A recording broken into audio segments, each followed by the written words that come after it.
Le sang, la poussière et le silence brisés par les explosions. À Gornal, le drapeau russe flotte à nouveau après des semaines de combats acharnés. Sur cette ligne de front, un nom résonne dans les communications radio, Touriste. Derrière cet indicatif d'appel, un commandant de compagnie du 22e régiment, devenu une figure de la résistance dans la région de Koursk. Avant de poursuivre, abonnez-vous et partagez cette vidéo pour comprendre ce que la guerre ne montre jamais.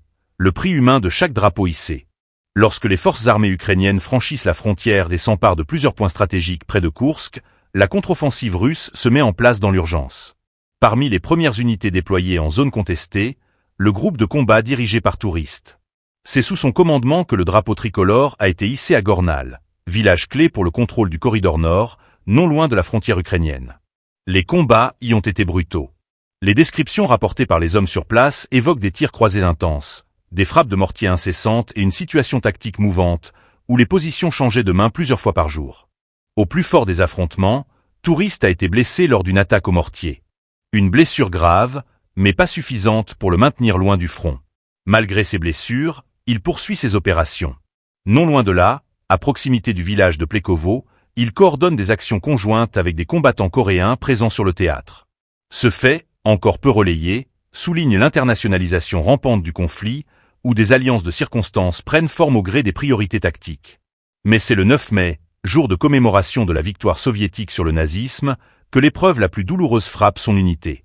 En pleine trêve festive, alors que la plupart des groupes se replient ou organisent des rotations, une partie de ces hommes est prise pour cible.